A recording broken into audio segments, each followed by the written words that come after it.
اعوذ باللہ من الشیطان الرجیم بسم اللہ الرحمن الرحیم قال فبما اغویتنی لاقعدن لهم صراطک المستقیم ثم لآتینہم من بین ایدیہم ومن خلفہم وعن ایمانہم وعن شمائلہم ولا تجد اکثرہم شاکرین. وقال عز وجل كما ورد في سورة صاد قال فبعزتك لأغوينهم أجمعين إلا عبادك منهم المخلصين. وقال عز وجل كما ورد في سورة المائدة وقالت اليهود والنصارى نحن أبناء الله وأحباؤه. وقال جل وعلا كما ورد في سورة آل عمران وقالوا ليس علينا في الأميين سبيل. وقال عز وجل كما ورد في سورة الصف يريدون ليطفئوا نور الله بأفواههم والله متم نوره ولو كره الكافرون. هو الذي أرسل رسوله بالهدى ودين الحق ليظهره على الدين كله وَلَوْ كَرِهَ الْمُشْرِكُونَ. صدق اللہ العظیم. رب اشرح لي صدری ويسر لي امری واحلل عقدۃ من لسانی یفقہوا قولی. اللهم ربنا الہمنا رشدنا واعذنا من شرور انفسنا. اللهم ارنا الحق حقا وارزقنا اتباعه وارنا الباطل باطلا وارزقنا اجتنابه. اللهم وفقنا لما تحب وترضى وتقبل منا فإنك خير المتقبلين. آمین یا رب العالمین. معزز حاضرین اور محترم خواتین، السلام علیکم ورحمۃ اللہ وبرکاتہ. ہماری آج کی اس نشست کے لیے خاصا نمایاں اشتہار اخبار میں شائع ہوا، لہذا میں سمجھتا ہوں کہ آپ سب حضرات کے علم میں ہے کہ میرا آج کا موضوع کیا ہے. موجودہ جو انتہائی تشویشناک عالمی صورتحال ہے، اس کا پس منظر کیا ہے، اس کے پیچھے کون سے عوامل کار فرما ہیں، اور نوع انسانی کے اصل اور مستقل دشمن کون ہے. گویا کہ وہ جو ایک مصرع ہے کہ کون سیاہی گھول رہا ہے وقت کے بہتے دریا میں. امن عالم جو ہے ہو سکتا ہے تہو بالا ہو جائے. کہا جا رہا ہے شاید تیسری عالمگیر جنگ شروع ہو جائے گی. بش صاحب کہتے ہیں 10 سالہ جنگ ہوگی. بظاہر تو معاملہ چھوٹا سا نظر آتا ہے، ایک آدمی اسامہ، جہان 500 آدمی، کچھ بھی نہیں. پھر یہ افغانستان، اگر آپ ویسے دیکھیں دنیاوی اعتبارات سے، مادی اعتبارات سے، اس کی کیا حیثیت ہے امریکہ جیسے سپریم پاور کے سامنے. لیکن کتنا اہتمام ہو رہا ہے، مشرق و مغرب کے وسائل و ذرائع جمع کیے جا رہے ہیں. ادھر میڈیٹرینین میں، ادھر بحر ہند میں، دور تک نیگو گارسیا تک اپنے سارے اڈے جو ہے تیار کر دیے گئے ہیں. بڑے مہیب قسم کے ایئر کرافٹ کیریئرز جو ہیں پہنچ گئے ہیں.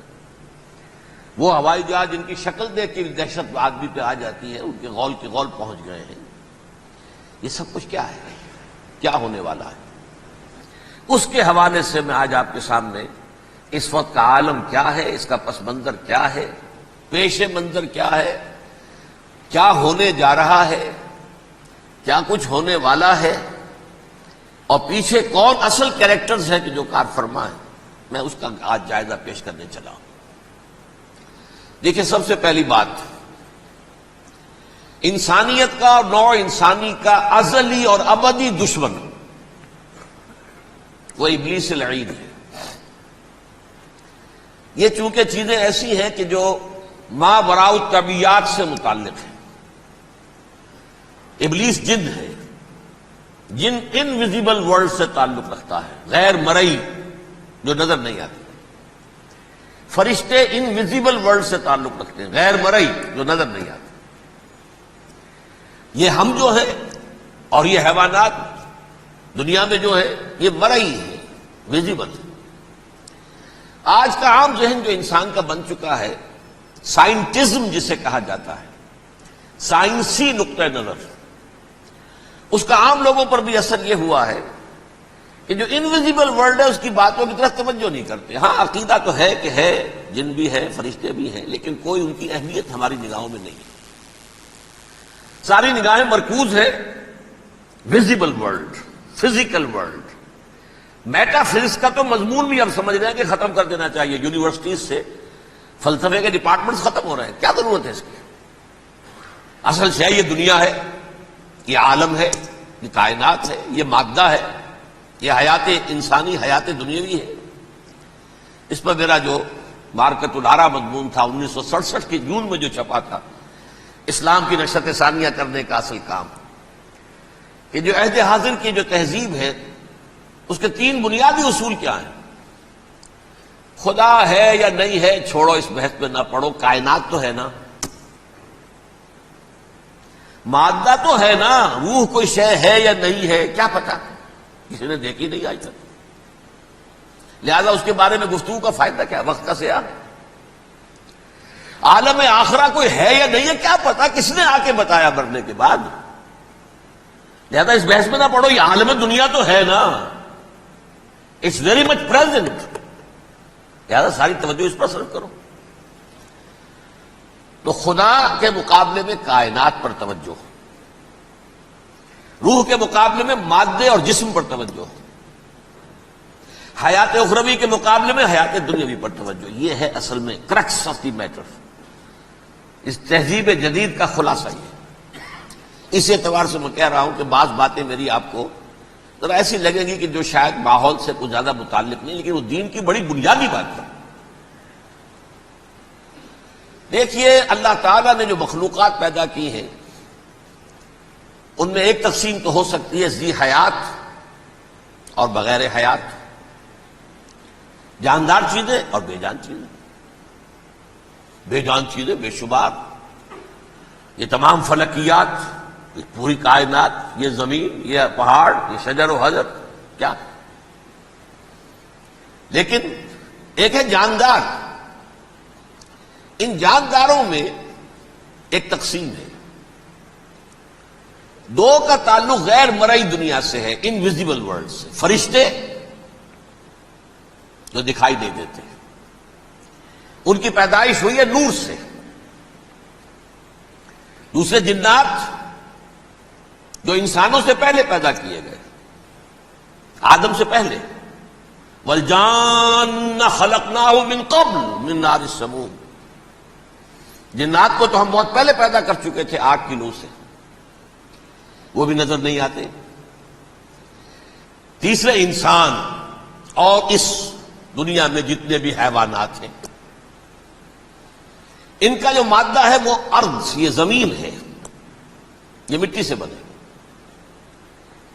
تراب سے بنے، کرسٹ آف دی ارتھ سے بنے. اب ان میں ایک تقسیم ہے. ایک وہ ہے، ان تمام میں شعور تو ہے، حیوانات میں بھی شعور ہے، خود شعوری جسے کہتے ہیں سیلف کانشسنس. یہ صرف 3 میں ہے، فرشتہ، جن اور انسان. حیوانات میں خود شعوری نہیں ہے، کانشسنس ہے، سیلف کانشسنس نہیں ہے. تھوڑی سی بات سے سمجھا دوں آپ کو. میں دیکھ رہا ہوں، آپ مجھے دیکھ رہے ہیں.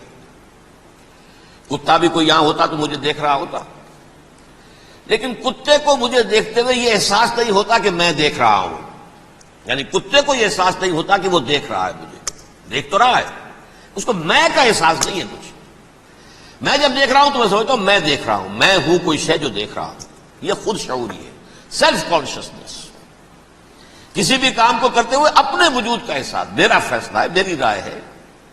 یہ ہے در حقیقت سیلف کانشسنس، انا، سیلف، خودی. یہ حیوانات میں نہیں ہے، یہ ہے صرف ملائکہ، جنات اور انسان. اب یہاں مسئلہ پڑ گیا، بڑا پرپیچ مسئلہ. اللہ تعالیٰ نے پہلے حضرت ملائکہ کو پیدا کیا اور انسانی ارواح کو پیدا کیا نور سے. پھر نار سے پیدا کیا، نار سے، آگ سے جنات کو. پھر مٹی سے بنایا، آدم کا حیولہ، اس میں روح پھونک دی، اب آدم بن گئے. اعلان یہ کر دیا کہ خلافت ارضی جو ہے وہ آدم کو عطا کی جا رہی ہے. یہ پیچ پڑ گیا. اس پر تھوڑا سا اشکال تو فرشتوں کو بھی ہوا. قرآن میں ہے سورہ بقرہ کے 4 رکوع میں، اتجعل فیہا من یفسد فیہا ویسفک الدماء ونحن نسبح بحمدک ونقدس لک۔ پروردگار اس آدم کو تو خلافت دے رہا ہے، زمین کے اندر اختیار دے دے گا، یہ تو فساد کرے گا، کوریزی کرے گا، ہم تیری تسبیح و تحمید میں لگے ہوئے ہیں، جو بھی حکم ہو ارشاد ہو ہم بجا لاتے ہیں، تو ضرورت کیا ہے؟ اس کا جواب اللہ نے دیا، انی عالم ما لا تعلمون، میری مشیت، میری حکمت وہ میں ہی جانتا ہوں، ضروری نہیں کہ تم اس کو شیئر کر سکو۔ لیکن یہ جنات میں سے ایک جن تھا عزازیل۔ اب دیکھیے کہ جنات کو ایک قرب حاصل ہے ملائکہ کے ساتھ، کیوں؟ وہ نور سے پیدا کیے گئے، یہ نار سے پیدا کیے، کتنا قرب ہے دونوں میں۔ انسان پیدا کیا گیا مٹی سے، مٹی انرٹ ہے، آگ بھڑکتی ہے، اوپر اٹھتی ہے، شعلہ زن ہوتی ہے، انرجی ہے اس میں۔ نور اور نار میں بڑا قرب ہے، اور عربی کے ایک قاعدے سے تو یہ ایک ہی لفظ ہے، مادہ ایک ہی ہے، حروف علت جو ہے ایک دوسرے کی جگہ آ جاتی، یہ قرب ہے، اگرچہ زمین و آسمان کا فرق ہے دونوں میں۔ فرشتہ نور سے پیدا کیا گیا ہے، وہ پاک ہے، وہ اللہ کے کسی حکم کی خلاف ورزی کر ہی نہیں سکتا۔ لا یعصون اللہ ما امرہم ویفعلون ما یؤمرون، وہ جو بھی اللہ تعالیٰ حکم دیتا ہے اس کی کوئی معصیت یا نافرمانی نہیں کرتے، بلکہ جو حکم لیا جاتا مان لیتے۔ ذرا سا اشکال ہوا تھا، پوچھ لیا، جواب مل گیا، خاموش ہو گئے بس۔ لیکن عزازیل نامی ایک جن تھا، جو ایک تو جن ہونے کی نسبت سے فرشتوں سے کچھ نہ کچھ مماثلت تھی، قرب تھا، دوسرے یہ علم میں، زہد میں، عبادت میں اتنا اونچا تھا، اتنا اونچا تھا، اتنا اونچا تھا کہ یہ ملائکہ ہی کے صف میں شامل ہو گیا۔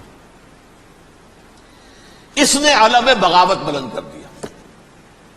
جب حکم دیا گیا کہ سجدہ کرو آدم کو، اب یہ دیکھیے کس قدر یہ اہم مضمون ہے، اور آپ سوچ رہے ہیں یہ باتیں آج پہلی مرتبہ ہمیں اس طرح سنائی جا رہی ہیں، یہ باتیں تو علم میں آتی نہیں ہمارے۔ وجہ کیا ہے؟ آپ کو دلچسپی نہیں ان چیزوں سے۔ جدید تہذیب نے ان چیزوں کی اہمیت کو زیرو کر دیا۔ قرآن میں اہمیت کا کیا عالم ہے؟ 7 جگہ یہ مضمون قرآن میں آیا ہے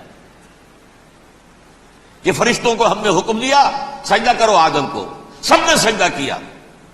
فسجد الملائکۃ کلھم اجمعون، سارے کے سارے، کل کے کل، سب نے مل کر سجدہ کیا آدم کو، اللہ کے حکم سے فوراً تعمیل کر دی، الا ابلیس ابا واستکبر وکان من الکافرین، ابلیس نے نہیں کیا، انکار کیا، استکبار کیا، گھمنڈ کیا۔ اور اس کو سورہ کہف میں بیان کر دیا گیا، یہ اس لیے کہ وہ اصل میں جنات میں سے تھا، اگرچہ شامل تو تھا فرشتوں میں اس وقت۔ کانا من الجن ففسق عن امر ربہ، وہ اصل میں جنات میں سے تھا، اس وجہ سے وہ اپنے رب کے اس فیصلے کے خلاف کھڑا ہو گیا، سرکشی تھی اس میں۔ یہ معاملہ اتنا اہم ہے، اب آپ سمجھیے کہ 7 مرتبہ سورہ بقرہ، سورہ اعراف، سورہ حجر، سورہ بنی اسرائیل، سورہ کہف، سورہ طٰہٰ، سورہ صاد، 6 مکی صورتوں میں ذکر ہے یہ، اور ایک مدنی صورت سورہ بقرہ۔ ان میں سے اکثر مقامات پر پھر جب اللہ نے کہا کہ اچھا تم نے یہ سرکشی کی ہے اور ہمارے حکم کی خلاف ورزی کی ہے تو یہاں سے نکل جاؤ، دفع ہو جاؤ، تم مردود ہو، مردود ملعون، ان علیک لعنتی الی یوم الدین، اب تجھ پر لعنت رہے گی میری قیامت کے دن۔ اس نے کہا اچھا پروردگار پھر مجھے ذرا مہلت دے دے، رب فانظرنی الی یوم یبعثون، قیامت تک میری زندگی طویل کر دے۔ فاذهب فإنك من المنظرین، کہہ دیا اچھا جاؤ، تمہاری یہ درخواست بھی ہم نے قبول کی۔ انہوں نے کہا پروردگار اب میں اس آدم کو بھی گمراہ کر کے چھوڑوں گا اور آدم کی نسل کو تباہ کر کے چھوڑوں گا۔ انتہائی شدید چیلنج کے انداز میں یہ قرآن مجید میں 4-5 مرتبہ مضمون آیا ہے۔ میں نے صرف 2 جگہ سے آپ کو اس وقت کوٹ کر کے سنایا تھا۔ سورہ اعراف میں اللہ تعالیٰ فرماتے ہیں قالا، اس پر ابلیس نے کہا فبما اغویتنی، تو اے رب جو تو نے مجھے گمراہ کیا ہے، مجھے ذلیل کر دیا، مجھ پر فوقیت دے دی، اس کو انا خیر منہ، میں اس سے بہتر ہوں، خلقتنی من نار و خلقتہ من طین، بنایا تو نے مجھے آگ سے اور اس کو بنایا مٹی سے، پھر مجھ سے